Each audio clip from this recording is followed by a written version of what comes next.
Paz do nosso Senhor Jesus Cristo. Amém. Abramos nossas Bíblias em Gênesis, capítulo 49.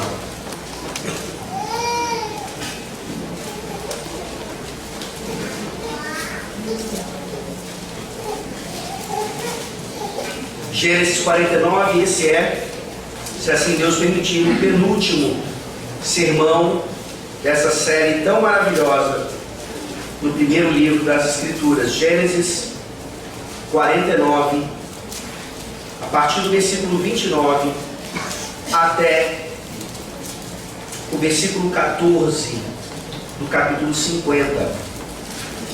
Essa é a leitura que eu faço agora, 49, Gênesis 49, a partir do versículo 29 até o versículo 14 de Gênesis 50. É a leitura e também a porção da palavra de Deus que será exposta e aplicada aos nossos corações. Gênesis 49, a partir do versículo 29, diz assim a palavra inerrante do nosso Deus.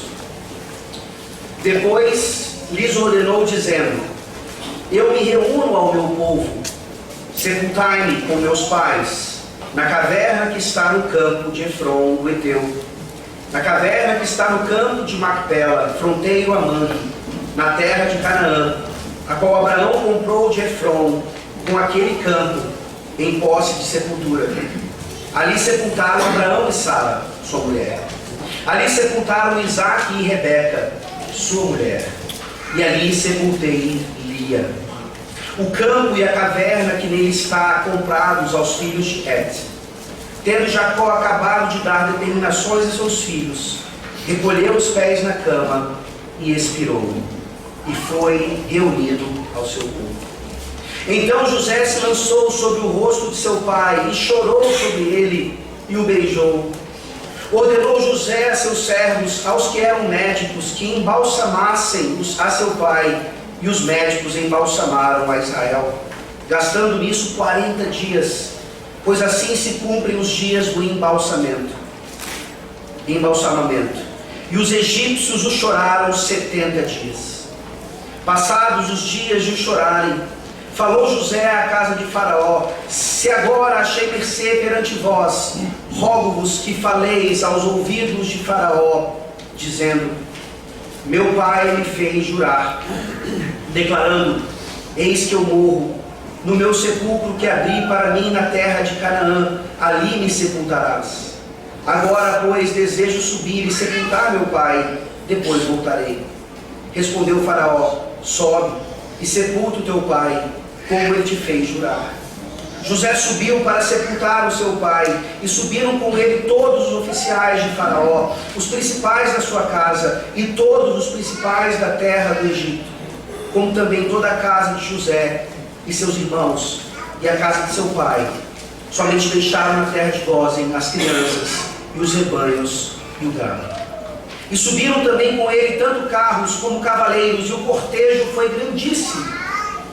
Chegando eles, pois, à eira de Atade, que está além do Jordão, fizeram ali grande e intensa lamentação, e José pranteou seu pai durante 7 dias. Tendo visto os moradores da terra, os cananeus, o luto na eira de Atade, disseram: Grande pranto é este dos egípcios.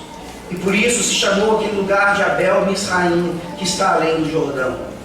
Fizeram-lhe seus filhos como lhes havia ordenado, levaram-no para a terra de Canaã e o sepultaram na caverna do campo de Macpela, que Abraão comprara com o campo por posse de sepultura a Efron, o Heteu, fronteiro a Mamre. Depois disso voltou José para o Egito, ele e seus irmãos, e todos que com ele subiram a sepultar o seu pai. Amém. Amém. Vamos orar. Ó Deus Todo-Poderoso, obrigado por nos trazer à tua casa, casa de oração, casa de adoração. E nós estamos aqui, ó Deus, sem dúvida alguma, tendo como prioridade ouvir a tua voz. Nós sabemos que a mensagem é mais do que algo humano, é divino. É o próprio Senhor Jesus Cristo, no seu ofício profético ainda, falando ao coração do povo que Ele mesmo resgatou. e que possivelmente resgatará nessa manhã. Essa é a nossa oração. Que todos aqueles que ainda não pertencem a Jesus Cristo possam nessa manhã se converter ao Senhor. E dessa feita, ó Deus, garantir que na hora da sua morte não irão para trevas eternas, e sim para a luz que não tem fim. Ó Deus, por favor, nós te pedimos que nessa manhã o Senhor nos lembre que estamos lidando em todos os cultos sobre questões de vida e morte, sobre questões da eternidade com o Senhor ou sem o Senhor. Nos dê essa consciência, ó Deus, e nos ajuda a realmente experimentarmos aquilo que acabamos de cantar. Nós sabemos em quem nós temos crido, e nós estamos bem certos que o Senhor que nos chamou guardará o nosso tesouro até o final. Nos abençoa nessa mensagem maravilhosa, a partir deste texto que quase finaliza o livro de Gênesis. Ó Senhor, fala conosco, em nome de Jesus. Amém. Amém. Às vezes o Senhor Deus dá a oportunidade para que os seus filhos morram, e de forma bem consciente, e nesse sentido possam deixar não apenas um inventário, como Jacó deixou, um testamento, mas algumas últimas palavras que sem dúvida alguma calam bem profundamente aos corações daqueles que as ouvem. Eu tenho aqui um exemplo das últimas palavras de um pastor chamado Robert Bruce, um pastor presbiteriano escocês que participou ativamente da reforma protestante naquela nação. E no seu leito de morte, ele chama sua filha e diz: me traga a minha Bíblia. Abra a Bíblia e ponha meu dedo em Romanos 8, versículos 38 e 39. Agora leia para mim enquanto eu morro. Quero partir desta vida confiando nesta promessa. Romanos 8, 38 e 39 dizem assim: porque eu estou bem certo de que nem a morte nem a vida, nem os anjos nem os principados, nem as coisas do presente nem do porvir, nem os poderes, nem a altura, nem a profundidade, nem qualquer outra criatura poderá separar-nos do amor de Deus que está em Cristo Jesus, nosso Senhor. É essa a sua certeza nessa manhã? Se você estivesse num leito de morte, você teria essa confiança que esse pastor demonstrou? Quais serão as nossas últimas palavras se o Senhor Deus, na sua providência, nos der uma morte assim? Nós olhamos para o livro de Gênesis, e como nós temos mencionado, obviamente o livro de Gênesis é um livro de começos, de inícios, de fundamentos, mas é um livro que, surpreendentemente, fala e termina com mortes. Hoje nós veremos a morte de Jacó, assim como vimos já a de Abraão, a de Isaac, e se Deus assim permitir, no nosso último sermão, semana que vem, veremos a morte de José. Um livro que nos fala de como Deus criou todas as coisas, de como Deus gerou a humanidade, e essa humanidade se degenerou no pecado, e como Deus passou então a regenerar aqueles que sempre lhe pertenceram desde toda a eternidade. Mas o livro termina nos mostrando exatamente o quanto a morte de fato entrou no mundo, e ela vai ser o resultado na vida de todos os pecadores, até mesmo aqueles que pertencem a Deus. Nós vemos aqui em Gênesis 49, então, já desde Gênesis 48, esse contexto de morte. Nós vemos Jacó já bem velhinho, entendendo que eram seus últimos dias, e ele aproveita então e faz o seu inventário, ele abençoa os seus filhos, dando a eles não apenas bênçãos quaisquer, mas bênçãos proféticas, num certo sentido. As palavras de Jacó como um profeta ali determinariam o que aconteceria às 12 tribos de Israel. E isso nos prepara então para realmente percebermos a morte de Jacó e o seu sepultamento. Ou seja, nessa manhã, em Gênesis 49, a partir do versículo 29, nós vemos que a nossa morte, apesar de trágica, significa o nosso êxodo para estar com Cristo. Essas duas coisas caminham juntas. A morte, sem dúvida alguma, desde o princípio, sempre foi uma tragédia e continuará sendo até a volta do Senhor Jesus Cristo. Mas essa tragédia, esse momento trágico, esse momento de aflição, de dor, de tristeza, de pranto, é exatamente o nosso êxodo para estarmos com Cristo. E Paulo define isso como algo infinitamente melhor. Nós leremos esse texto a partir do versículo 29 de Gênesis 49, em duas partes bem claras. Primeiro, a morte de Jacó, terminando então o capítulo 49, e os primeiros versículos do capítulo 50 nos falam sobre o funeral de Jacó, ou seja, a sua morte e depois o seu funeral. Leamos mais uma vez os versículos 29 a 33 sobre essa morte tão maravilhosa e tão trágica também. Depois lhes ordenou dizendo: eu me reúno ao meu povo, sepultai-me com meus pais na caverna que está no campo de Efron, o Heteu, na caverna que está no campo de Macpela, fronteira a Mangue, na terra de Canaã, a qual Abraão comprou de Efron, com aquele campo em posse de sepultura. Ali sepultaram Abraão e Sara, sua mulher. Ali sepultaram Isaque e Rebeca, sua mulher.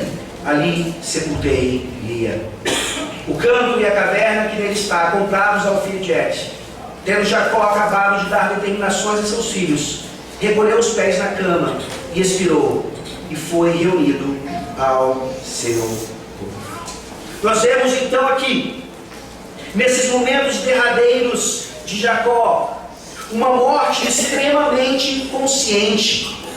Esse homem está avançado em dias. Esse homem mal consegue ficar em pé.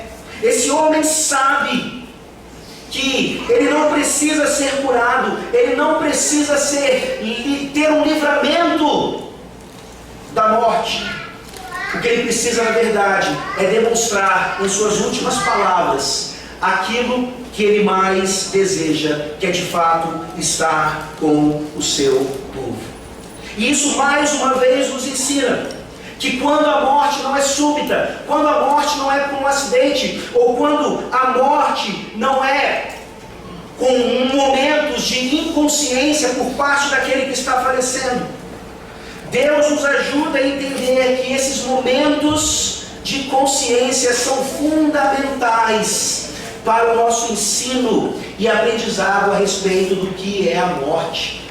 Sim, nós sofremos com aqueles que estão padecendo. Sim, nós gostaríamos que eles ficassem um pouquinho mais. Sim, nós até rogamos para que Deus intervenha sobrenaturalmente e faça ali uma obra maravilhosa de cura. Mas o que nós precisamos entender também é que Deus nos dá, por graça, momentos assim, em que patriarcas, se despedindo do seu povo, da sua família, podem nos consolar e nos confortar, nos dando esperança com palavras extremamente conscientes. E para aqueles que ficam, nós precisamos aprender então que nós não precisamos enganar as pessoas que estão morrendo. Nós não precisamos fingir que tudo está bem. Nós precisamos encarar essa realidade. Nós podemos e devemos fazer isso em Cristo Jesus, porque nós cremos de fato que a morte, mesmo com todo esse sofrimento, é nada mais, nada menos do que um êxodo para estarmos com Cristo. Aprendamos então a aproveitar esses momentos. Ensinemos isso aos nossos filhinhos. Mostremos a eles de fato que a morte não é algo que termina a vida de alguém e não concede àquela pessoa uma vida por vir. Isso é um materialismo evolucionista terrível, que nós recusamos exatamente porque nós cremos de fato na ressurreição. Mas nós cremos numa ressurreição não apenas para a vida, nós cremos numa ressurreição para a morte também. E é por isso que esses momentos, e aqui a morte de Jacó, essas últimas palavras, vem chamar a sua atenção. Porque é muito bom, apesar de difícil, nos confortarmos com a ressurreição para a vida. Mas como você pode se confortar com o fato de que você de fato será sepultado e que sem Cristo Jesus você não terá a vida eterna, mas sim a morte eterna? Você está aqui nessa manhã para ouvir o Evangelho da graça de Deus, para definitivamente garantir a sua vitória em Cristo Jesus, crendo nele, crendo na sua pessoa e na sua obra. Quão maravilhoso é ver os nossos mais antigos morrendo no Senhor e nos confortando nisso. Qual é a consciência de Jacó aqui?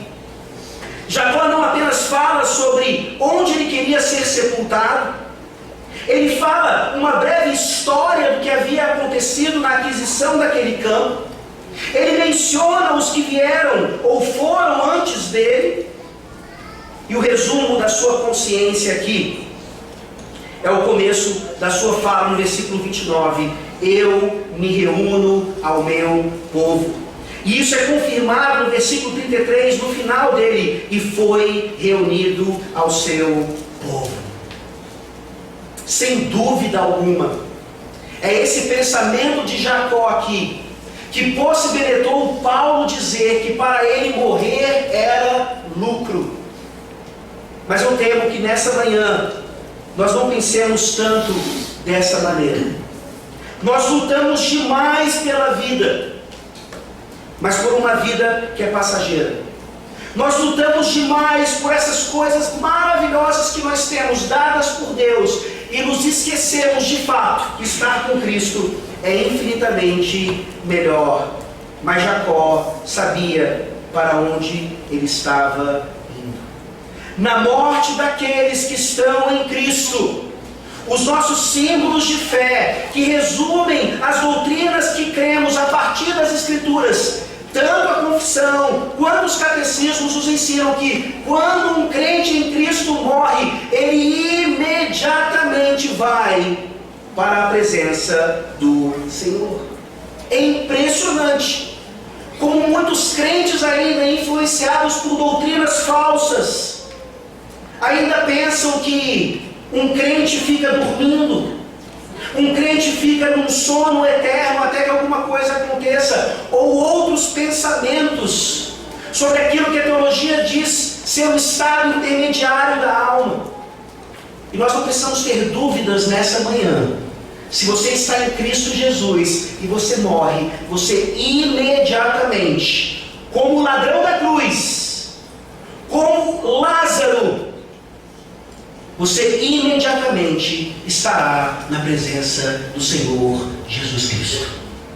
E mais uma vez eu preciso trazer a advertência.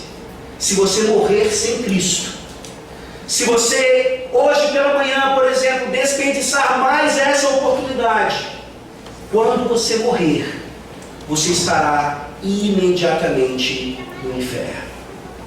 Não no inferno que você experimentará pelo resto da sua existência, mas sem dúvida alguma, já estará ali, como aquele homem rico, que zombando de Lázaro, acabou morrendo e indo para lá, e rogando então para que algum espírito do além voltasse ou viesse para alertar os seus irmãos.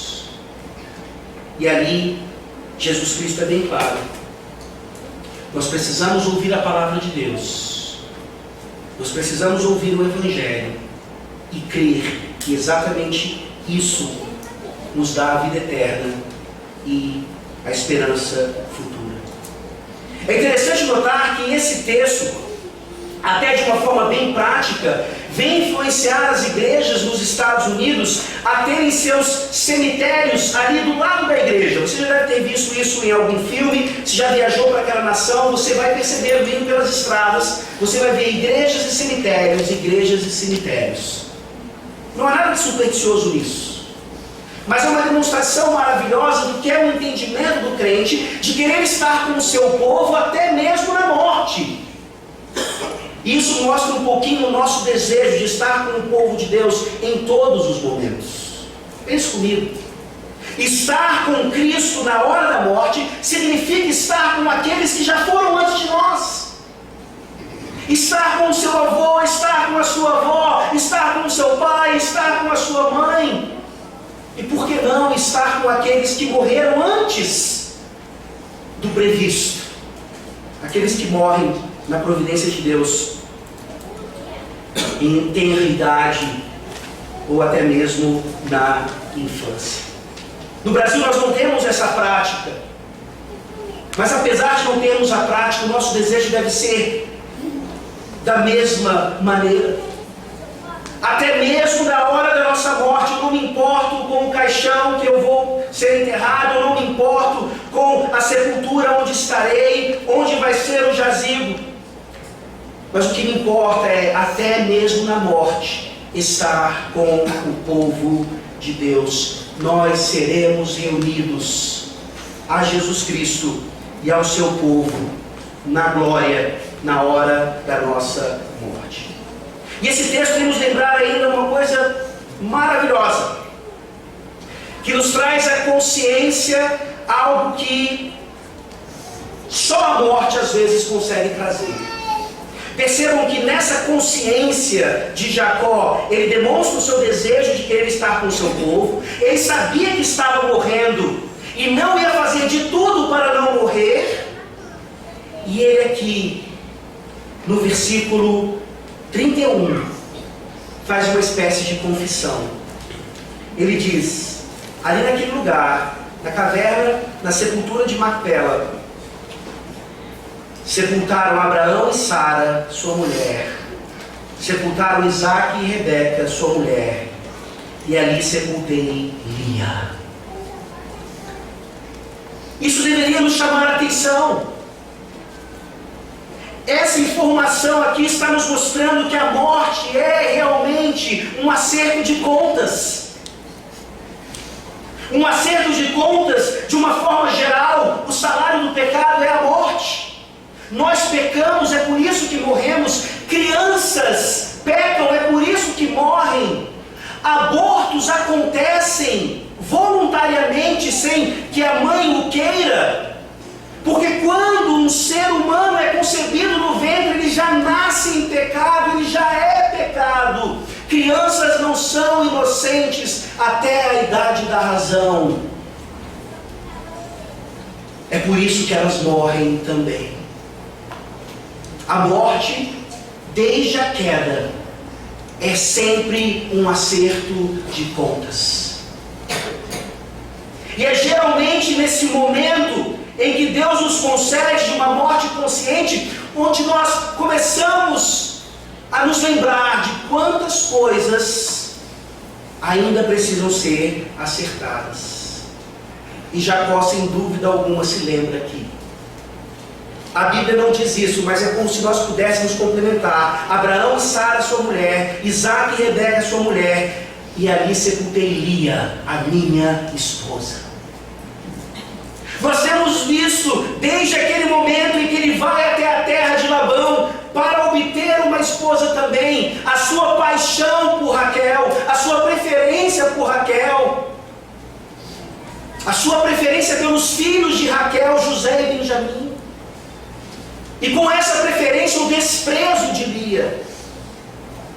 E nós aprendemos naquela ocasião que mesmo em circunstâncias adversas, ele foi enganado de fato, mas ele se casou com Lia. Ela deveria ter sido a sua única esposa. Lia era a esposa de Jacó. E é nesse momento de morte, então, que mais uma vez a ideia de casamento com Lia vem à tona, e ela é honrada, assim como ela foi honrada com filhos, enquanto Raquel era estéril. De Lia nasceram, por exemplo, Levi, gerando os levitas e principalmente Judá, de onde viria o descendente. Lia era a tataravó do Senhor Jesus Cristo. Meus irmãos, que coisa maravilhosa nós olharmos aqui para essa realidade de acerto de contas e nos lembrarmos nessa manhã que nós podemos morrer a qualquer momento.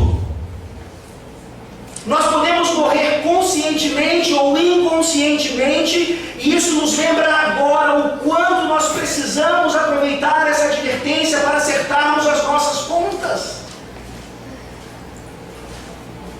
Para que esperar a nossa morte ou a morte de alguém, pior ainda, e ali naquele momento nós pensarmos: por que eu não fui aquela pessoa e fiz as pazes com ela? Por que eu deixei que o meu casamento chegasse até um divórcio ou alguma coisa parecida? Por quê? E a morte vem e não tem mais como resolver as coisas. Jacó está no seu leito de morte, confessando num certo sentido e honrando Lia como sua esposa legítima. Se motive por isso. Entenda que você precisa sim, ou pedir perdão, ou perdoar alguém. Você precisa se reconciliar. Você precisa acertar os ponteiros em diversas áreas da sua vida. Não deixe que a morte seja aquilo que vai definitivamente fazer você realizar aquilo que você precisa realizar agora. Isso nos mostra também o fato de que Lia é aqui honrada, e Jacó então pode morrer sabendo que, apesar dos seus pecados, e foram muitos, nós vimos isso, ele de fato estaria com o seu povo, ele de fato estaria garantido na vida eterna. Mais uma vez, então, nós olhamos para as religiões do mundo e não a religião da graça que se encontra apenas no Evangelho. E nós vemos que na hora da morte, parece que nós temos um peso das coisas boas e um peso das coisas ruins que nós fizemos. E se o peso das coisas boas for maior, ufa! Isso não é o que o Evangelho nos ensina. O nosso ufa nessa manhã é nós sabemos que, por causa da graça de Deus e a nossa morte que é certa, nós precisamos acertar as contas com aqueles que estamos em falta ou com aqueles que estão em falta conosco. Mas que principalmente Jesus Cristo já acertou a conta mais importante na cruz do Calvário, cancelando todas as nossas dívidas. Esse é o nosso ufa maior. Que morte maravilhosa, que morte consciente. E a morte, então, obviamente, não é o fim da vida de Jacó. A sua vida por vir estava garantida. Ele entra imediatamente nessa vida por vir, e o seu funeral é uma representação clara disso. Nós não vamos ler mais uma vez os versículos 1 a 14 do capítulo 50, mas nós vemos aqui claramente, em vários momentos, o luto de José e também do Egito. O versículo 1 diz: então José se lançou sobre o rosto de seu pai e chorou sobre ele e o beijou. Ordenou José seus servos, ao que eram médicos, que embalsamassem a seu pai, e os médicos embalsamaram a Israel, gastando nisso 40 dias, pois assim se cumprem os dias do embalsamamento. E os egípcios o choraram 70 dias. A nova aliança nos diz claramente que nós devemos chorar como os que choram. E não há exemplo maior, talvez, disso, do que chorarmos com aqueles que perdem os seus entes queridos. É para isso que serve um funeral. Não é um mero ritual, não é uma mera tradição, mas é uma oportunidade que a igreja tem de cumprir aquilo que a palavra de Deus nos ensina. Nós não apenas podemos, mas nós devemos chorar por aqueles que morrem. Muitos estranhamente acham que isso não é uma demonstração de fé, que chorar ou fazer luto pelos mortos parece uma contradição com o fato de que eles estão agora num lugar infinitamente melhor. Não há contradição alguma aqui, porque sem dúvida alguma nós cremos na vida por vir. Mas mesmo que esse êxodo seja a passagem por meio da morte, essa morte sempre é trágica. Sempre. Desde a queda de Adão, a morte entra no mundo e a morte não é natural. Deus criou Adão e Eva para viverem para sempre, em obediência. Mas nós conhecemos a história. Eles desobedecem, eles recebem a morte como salário, e com eles toda a sua descendência, que somos nós. Mas Deus, em sua infinita misericórdia, nos regenera, nos vivifica, nos dá vida eterna. Nós precisamos aprender a chorar pelos que morrem, ou por aqueles que perdem um ente querido. E nós precisamos aprender o que é luto de fato. A psicologia vai tentar ensinar isso, não à luz das Escrituras. E nós tentamos recorrer a essas coisas para consolo e conforto, quando a palavra de Deus está nos ensinando tudo o que precisamos de forma suficiente. É claro que aqui, o que acontece no funeral de Jacó, carrega algumas questões culturais. Mas é impressionante notar que até mesmo os egípcios choraram aquela morte, choraram com os que choravam 70 dias. Não, isso não é uma regra para hoje, mas nos aponta para algo maravilhoso. Os faraós da época eram chorados ou pranteados por 72 dias. Ou seja, nós temos aqui os egípcios chorando pelo patriarca Jacó, que era um pastor de ovelhas, ou seja, era rejeitado pelos egípcios, era um homem simples qualquer, que já havia abençoado o próprio faraó. Eles aqui o planteiam como se ele fosse um grande estadista, como se ele fosse da mesma estirpe de um faraó. Isso nos mostra, meus irmãos, quão preciosa de fato é a morte dos seus santos aos olhos de Deus. Provavelmente ninguém aqui vai ter a morte de um estadista. Provavelmente ninguém aqui é tão famoso ou tão popular para encher um estádio inteiro na hora do seu funeral. Mas na simplicidade da nossa morte, na simplicidade do nosso funeral, nós temos aqui ainda maior glória, ainda maior pompa e circunstância do que qualquer outro funeral de pessoas famosas e ricas desse mundo. Por isso, mais uma vez, que nós participamos sim dos funerais na igreja. Tire da sua cabeça a ideia: eu não gosto desse momento de morte, desse momento meio mórbido, eu vou ficar em casa, eu mando uma mensagem, eu mando uma coroa de flores. Não. A igreja se reúne para chorar com os que choram, para experimentar esse momento que aqui José e até os egípcios experimentaram. O luto é importantíssimo. O luto demora um certo tempo. E nós precisamos, mais uma vez, aprender com a experiência daqueles que são modelos para nós. Esse foi o luto, esse foi o choro, essa foi a manifestação de que toda morte, sem dúvida alguma, é trágica. Mas além disso, nós vemos aqui o próprio funeral de Jacó. E eu falo funeral e repito funeral, porque de vez em quando, talvez mais vezes do que deveríamos, o nosso vocabulário ainda insiste em dizer que quando um corpo vem aqui para esta igreja, para um ofício fúnebre, nós participamos do velório de um crente que morreu.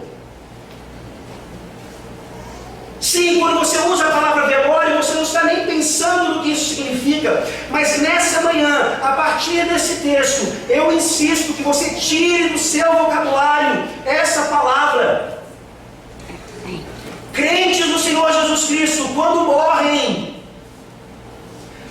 eles não participam de velório, seus corpos não são trazidos para um velório.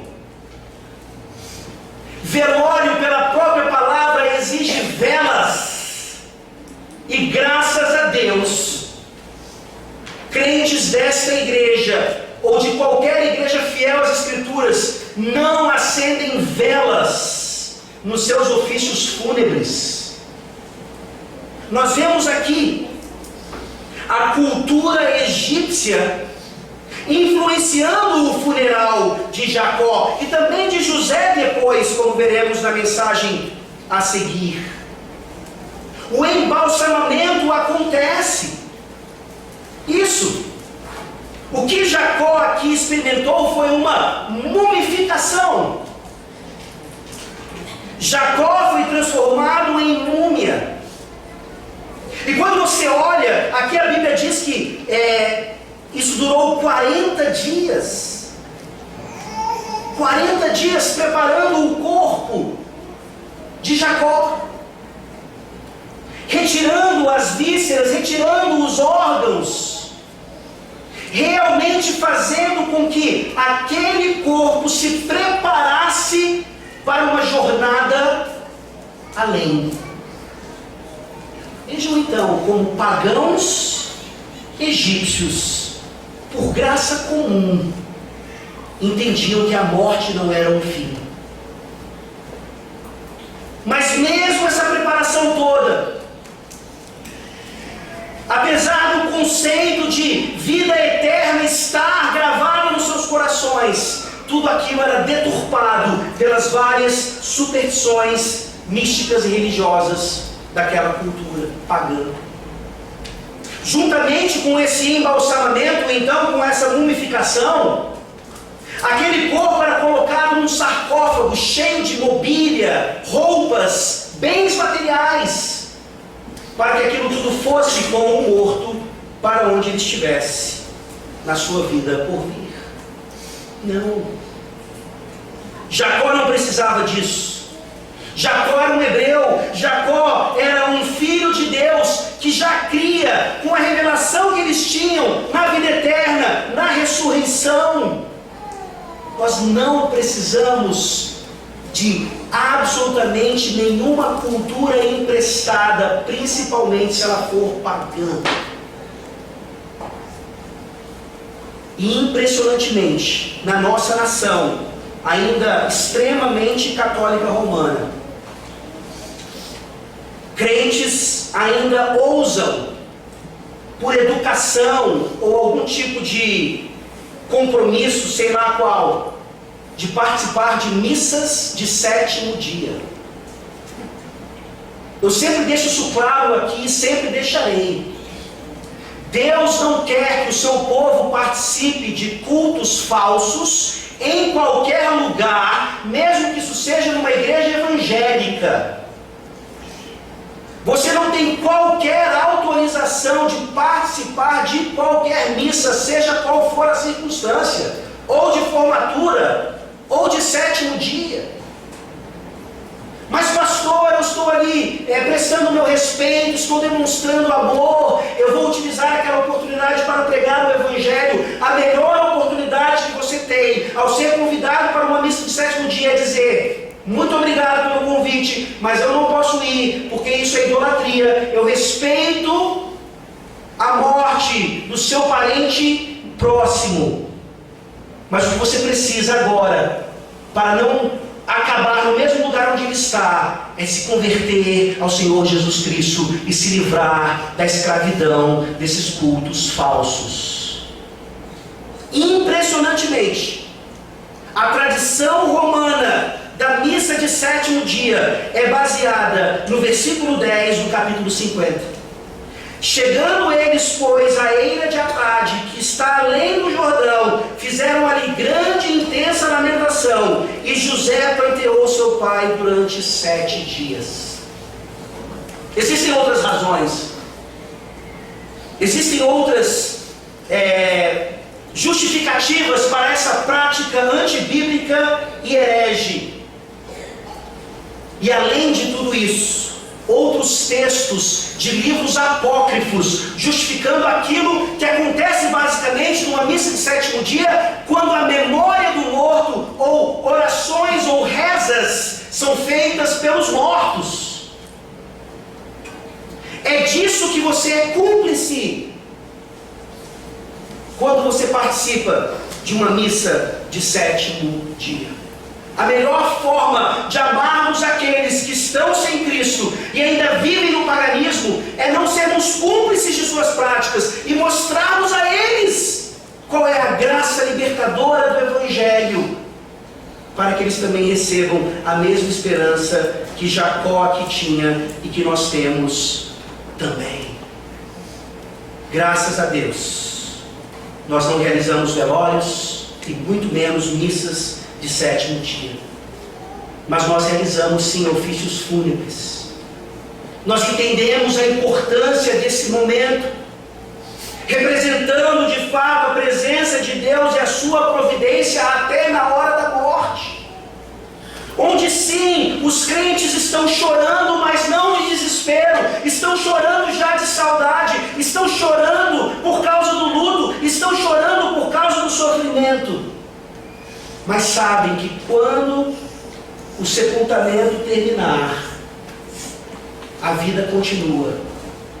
E naquele momento, as nossas consciências deveriam estar ainda mais ativas para o fato de que há tantos ao nosso redor que ainda podem morrer sem Cristo e terem cerimônias fantásticas de sepultamento, mas levando-os ainda para o inferno. Esse texto nos mostra também que o sepultamento de Jacó foi cheio de pompa e circunstância. Um sepultamento que passou por um embalsamamento, um sepultamento que passou por um cortejo. Você vê aqui Faraó não apenas permitindo que José fosse a Canaã para enterrar seu pai, para sepultar seu pai, mas ele manda seus oficiais, ele manda os principais da terra do Egito. Com ele sobem carros e cavaleiros, e o cortejo foi grandíssimo, o versículo 9 nos diz. E aqui nos lembramos dos sepultamentos dos grandes estadistas, governantes, os famosos desse mundo. E nessa semana, se eu não me engano, há pouco tempo atrás, faleceu um homem muito famoso, cujo nome artístico era Rogéria. Vocês devem ter visto. Um homem e não uma mulher. Um homem faleceu. E cheio de pompa e circunstância, porque era artista, havia trabalhado na Globo, teve ali o seu corpo exposto em algum palácio do governo, e muitas pessoas da cidade vieram lhe prestar homenagem. E eu lembro bem de uma entrevista que a famosa atriz Glória Pires deu, dizendo aquelas palavras de sempre: nós estamos tristes, mas nós sabemos que ela frisou o ela, está num lugar melhor, num lugar que ela merece. Não. exatamente porque ela não era ela, mas sim ele. E por causa de tantos outros pecados, ela não está num lugar melhor. Ele não está num lugar melhor. Aquele ditado popular de que quem morre parte dessa para melhor, não cabe, não se encaixa com aqueles que morrem sem Cristo. Mesmo que morram com uma pompa e circunstâncias enormes, cortejos fantásticos, o mundo inteiro vendo, aquilo é nada, insignificante, diante do que eles realmente merecem. E Jacó não merecia, nós já dizemos isso aqui. Ele é salvo pela graça, assim como todos nós somos salvos pela graça. Mas Deus dá a ele ainda essa demonstração de honra e louvor. E a glória aqui não é de Jacó, a glória é de Deus. Ímpios, pagãos, por mais que não tivessem essa consciência, estavam ali manifestando o poder de Deus para salvar pecadores, como eu e você, antes da nossa morte, até o segundo final. Nunca é tarde para que você de fato confesse a fé em Cristo Jesus e salve a sua vida e salve a sua alma.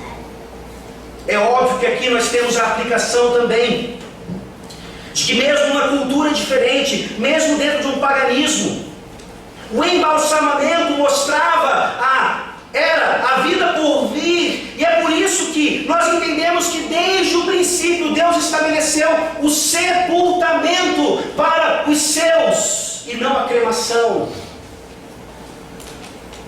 Isso é uma invenção pagã do Império Greco-Romano. Outros povos já praticavam isso, mas isso se torna ainda mais evidente nesse período. Se você acha fantástico pensar em cremar o seu corpo e jogar suas cinzas em algum lugar por aí, tire essa ideia da sua cabeça. Isso não é bíblico. Não quer dizer que uma pessoa cremada por engano, sendo crente e eleita no Senhor, não possa alcançar a ressurreição. Não é isso. Mas é uma questão de obediência até na morte. É uma questão de demonstrar um desejo ainda em vida, de na morte querer estar com o seu povo e fazer tudo o que Deus determina em sua lei, a qual devemos cumprir à risca. O sepultamento, o funeral de Jacó, sem dúvida alguma, servem de modelo para nós até hoje. Eu comecei falando, meus irmãos, sobre um pastor presbiteriano da Escócia, que disse aquelas palavras fantásticas um pouco antes de morrer. E agora eu cito o famoso missionário William Carey, que disse também no seu leito de morte: quando eu partir, não digam nada sobre mim, mas só sobre meu Salvador. É por isso que nós, nos nossos ofícios fúnebres, quem recebe toda a honra e toda a glória é o Salvador Jesus Cristo. Até para que pessoas presentes ali possam ouvir o Evangelho e crer nele e se salvarem. Sim, nós temos um momento em que homenagens podem ser feitas e memórias manifestadas, mas essa não é a parte principal de um evento como esse. A centralidade é sempre em Cristo.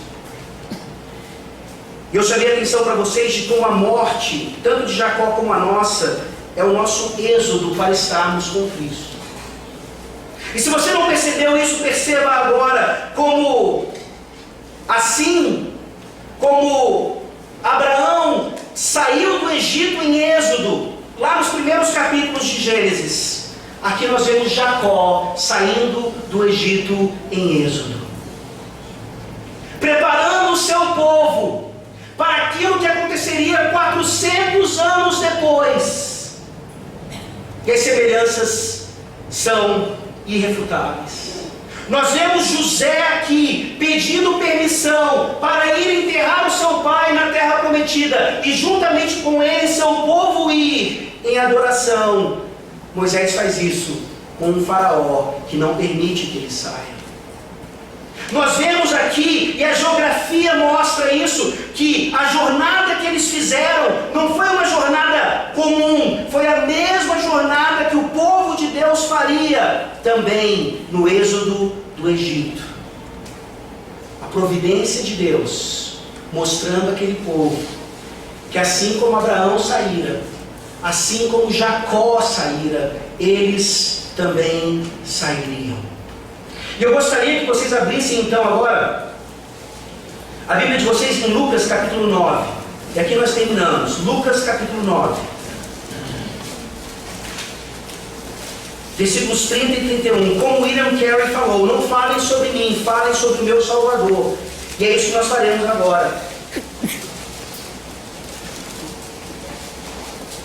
Lucas 9, 30 e 31.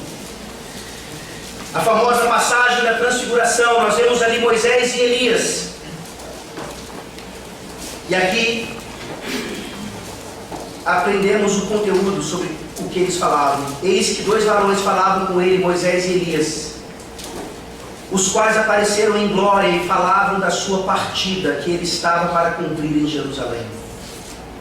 O versículo 31, traduzido de forma mais literal, diz: os quais apareceram em glória e falavam do seu êxodo, que ele estava para cumprir em Jerusalém. A morte, o funeral, o sepultamento de Jacó são fantásticos. São modelos práticos para nós até hoje, numa cultura extremamente pagã na qual vivemos, que ainda nos influencia tanto. Mas aquele texto já nos aponta para a morte, para o funeral e para o sepultamento do Senhor Jesus Cristo. É nisso que nós temos esperança. É nesse êxodo definitivo que nós temos esperança. José leva seu pai e ele de fato permanece na terra de Canaã, sabendo que ali era a terra da promessa, mas José volta para o Egito. Um faraó que não conhecia José sobe ao trono e o povo de Israel começa a sofrer. Assim como nós continuamos sofrendo, continuamos ainda rogando para que Jesus volte logo e nos liberte uma vez por todas e nos dê esse êxodo definitivo. Jesus Cristo, assim como seus patriarcas, ele passou pelo êxodo, que garantiu para nós a nossa vitória sobre a morte. Ó morte, onde está o seu aguilhão, nada pode nos separar do amor de Deus, nem morte, nem a vida. Creiamos e experimentamos essa realidade. Vamos orar. Ó Deus bendito, Deus da vida e da morte, Deus que dá e que tira. Que mensagem maravilhosa da parte do Senhor, para confortar os nossos corações, para consolar os que choram, para nos ensinar como proceder na hora da morte, na hora do funeral, e principalmente para nos lembrar do êxodo de Cristo, na cruz do Calvário, nos dando a esperança máxima de que quando formos sepultados com Ele, nós juntamente com Ele ressuscitaremos. Essa é a nossa união maravilhosa que temos mediante a fé em Cristo Jesus, que morreu e ressuscitou, e hoje governa e voltará para nos dar o êxodo definitivo. Eu te peço nessa manhã, ó Deus, que o poder da Tua Palavra salve aqueles que ainda não estão unidos a Cristo e que por isso não podem ter essa esperança oferecida hoje gratuitamente por Ti. Tende misericórdia de nós, em nome de Jesus. Amém. Amém.